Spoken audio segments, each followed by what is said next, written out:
కాకినాడ జిల్లా వేట్లపాలెంలో జరిగిన ఈ మందుగుండు సామాగ్రి తయారు చేసే కేంద్రంలో విస్ఫోటనం సంబంధించిన సంఘటనలు అయితే ఇప్పటివరకు 22 మంది మరణించారు. సంఘటనా స్థలంలో 20 మంది మరణించారు.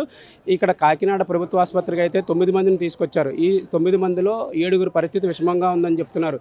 అందులో ఇద్దరు నిన్న తెల్లవారుజామున ఒకరు మరణించారు. ఈ రోజు ఉదయం ఒకరు మరణించినట్లుగా జీజీహెచ్ సూపరింటెండెంట్ లావణ్య కుమారి అయితే చెప్తున్నారు. అయితే మిగిలిన ఈ 9 మందికి అయితే మెరుగైన వైద్య సహాయం అందించాలని చంద్రబాబు నాయుడు నుంచి ఉత్తర్వులు అందాయి. అలాగే ఎప్పటికప్పుడు ప్రజాప్రతినిధులు అయితే ఇక్కడ వీరి పరిస్థితి ఎలా ఉందనే దాని మీద పూర్తిగా వారికి సమాచారం ఇస్తున్నాం. కానీ 9 మంది పరిస్థితి అయితే విషమంగా ఉంది అని లావణ్య కుమార్ అయితే చెప్తున్న పరిస్థితి. సో గవర్నమెంట్ జనరల్ ఆసుపత్రి నందు వేట్లపాలెం నుంచి ఫైర్ క్రాకర్ ఇండస్ట్రీలో బ్లాస్ట్ అయిన బాధితులు మన దగ్గర 9 మంది జాయిన్ అయ్యారు. సో ఆ 9 మందిలో 2 మరణించడం జరిగిందండి.